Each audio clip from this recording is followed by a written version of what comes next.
আবার মাঝে মাঝে আমাদেরকে অসুস্থ বানিয়ে পরীক্ষা নেয় কে?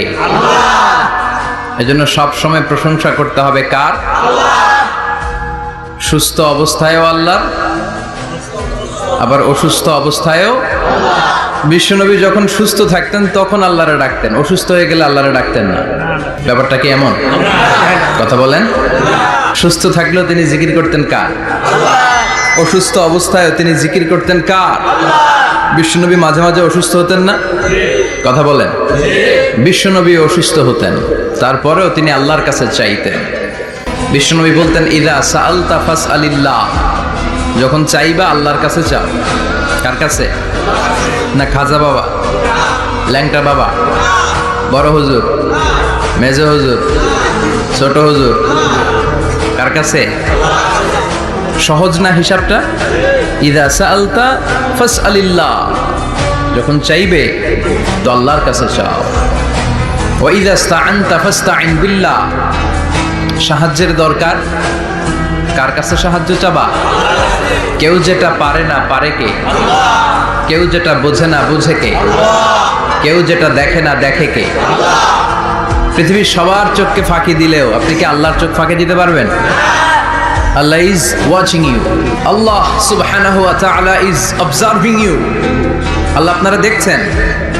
আপনি ঘরের ভেতরে দরজা বন্ধ করে রাত্রিবেলা সুইচ অফ, পর্দা টানিয়ে দিয়েছেন, লাইট অফ, সব বন্ধ, পাপ করেছেন, অন্যায় করেছেন, পৃথিবীর কোনো চোখ দেখে নাই, কাক পক্ষীও টের পায় নাই। টের পেয়েছে কে? ওনার চোখকে ফাঁকি দেয়া যায়? পুলিশের চোখ ফাঁকি দেয়া যায় কি যায় না? পুলিশ আসলেই জনগণের বন্ধু, ঠিক কি না? আল্লাহ আমার পুলিশ ভাইদেরকে তুমি কবুল করো। তো এই পুলিশের চোখও কিন্তু ফাঁকি দেয়া যায়, যায় না? র্যাবের চোখ ফাঁকি দেয়া যায় না? বিডিআরের চোখ, পরীক্ষার হলে ম্যাজিস্ট্রেটের চোখ, ম্যাজিস্ট্রেট আছে না এদিকে? আছে দু একটু। তো এই ম্যাজিস্ট্রেটের চোখও কিন্তু ফাঁকি দেয়া যায়।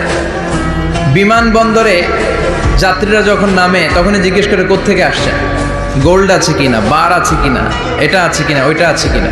তো এই যে বিমানবন্দরের কাস্টমস অফিসারের চোখ ফাঁকি দিয়ে অনেকে স্বর্ণ নিয়ে আসে, এরকম ডাকাইতে আছে না নাই? তার মানে বিমানবন্দরের কাস্টমস অফিসারের চোখও ফাঁকি দেওয়া যায় কি যায় না?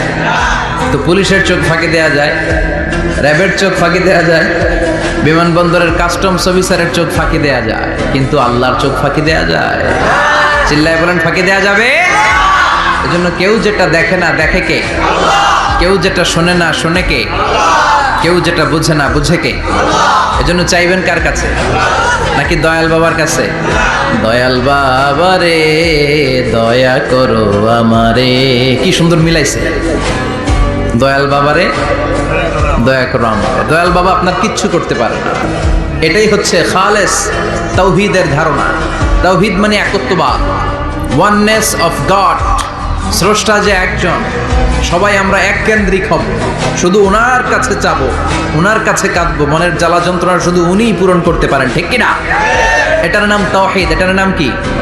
তাওহীদেরই মুর্শিদ আমার মুহাম্মাদের নাম বলো, মুহাম্মাদের নাম। আল্লাহর নাম জপলে বুঝতে পারি আল্লাহরই কালাম বলো, মুহাম্মাদের নাম।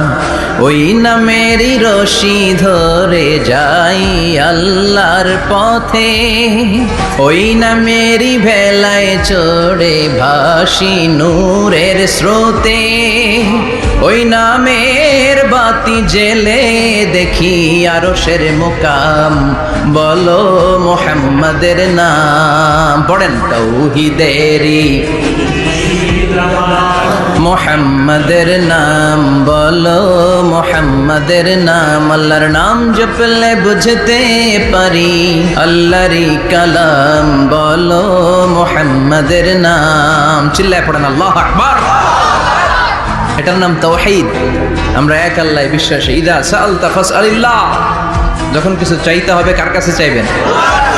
যখন বিপদে পড়বেন কার কাছে চাইবেন? আপনার মনের জ্বালা যন্ত্রণা দূর করতে পারে কে?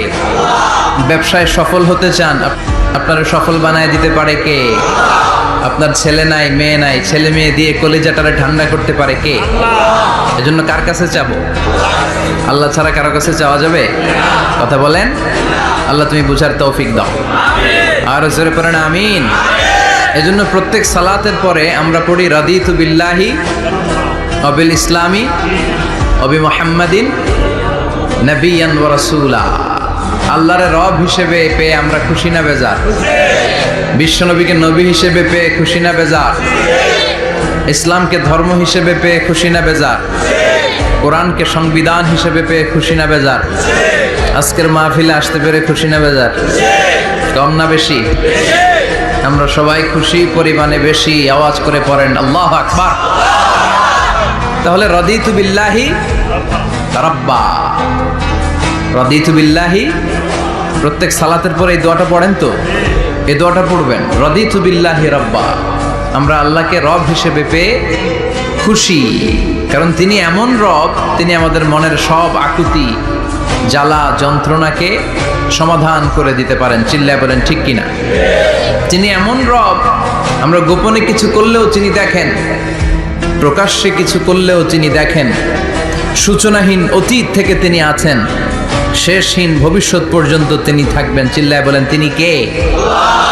এজন্য রাব্বুল আলামিন বলেন হুয়াল আউয়ালু ওয়াল আখিরু ওয়াজ যাহিরু ওয়াল বাতিন ওয়া হুয়া বিকুল্লি শাইইন আলিম। আল্লাহ বললেন আমি প্রথম, আমি শেষ, আমি প্রকাশ্য, আমি গোপন। ঠিক কি না? প্রথমে কে? আওয়াজ করে বলতে হবে, প্রথমে কে? প্রথমে আল্লাহ আল্লাহ, শেষেও আল্লাহ আল্লাহ, আকাশে আল্লাহ আল্লাহ, জমিনে আল্লাহ আল্লাহ। চিল্লায় পড়েন, প্রথমে আল্লাহ আল্লাহ, শেষেও আল্লাহ আল্লাহ, আকাশে আল্লাহ আল্লাহ, জমিনে আল্লাহ আল্লাহ। নিখিল জাহান গাই গুণগান তার নামে গাই, আমরাও গাহি তাআলা হামদে বারি তাআলা, হামদে বারি তাআলা, হামদে বারি তাআলা। চিল্লায় পড়েন আল্লাহু আকবার। হুয়াল আউয়াল ওয়াল আখির ওয়াজ যাহির ওয়াল বাতিন। তিনি প্রথম, তার আগে কেউ আছে? কথা কন। তিনি কবে থেকে আছেন? অনেক সময় আমাদের মাথায় প্রশ্ন জাগে, এই যে আল্লাহ আছে, কবে থেকে আছে? কবে থেকে? উনি শুরুটা কবে? আল্লাহ বলে আমি সূচনাহীন অতীত থেকে আছি। আমি এমন অতীত থেকে আছি যেই অতীতের কোনো সূচনা নাই। সুবহানাল্লাহ বলবেন না? আবার আমি সীমাহীন ভবিষ্যৎ পর্যন্ত থাকবো। সুবহানাল্লাহ পড়ে। এমন ভবিষ্যৎ যেটা সীমা নাই, এমন অতীত যেটা শুরু হয় নাই, তিনি হচ্ছেন আল্লাহ। চিল্লায় বলেন তিনি কে? এজন্য আমরা বলি রাদিতু বিল্লাহি রাব্বা, রব হিসেবে আল্লাহ তোমারে পেয়ে আমরা খুশি। এজন্য আমাদের ইবাদতের সব জায়গায় এই রবের নামের গুণগান আছে না নাই? আমরা যখন রুকুতে যাই আমরা পড়ি সুবহান রাব্বিয়াল, আবার যখন আমরা সিজদায় যাই আমরা পড়ি সুবহান রাব্বিয়াল আ'লা। রুকুতে গেলে সুবহান রাব্বিয়াল আযীম, আবার যখন সেজদায় যাই তখন আমরা পড়ি সুবহান রাব্বিয়াল আ'লা। আবার কবরের জীবন যখন আমরা শুরু করে দিব, কবরের প্রথম প্রশ্ন হবে তোমার রবের নাম কি? আমরা বলবো আল্লাহ আমারে রব, আল্লাহ আমার রব, এই রবি আমার সব। দমে দমে তনু মনে তারি অনুভব, তোমার দুনিয়াতে আমি যেদিকে তাকাই অথই নেয়ামতে ডুবে আছি সবাই। পাক পাখালির গানে শুনি তসবিহ কলো রব, তসবিহ কলো রব।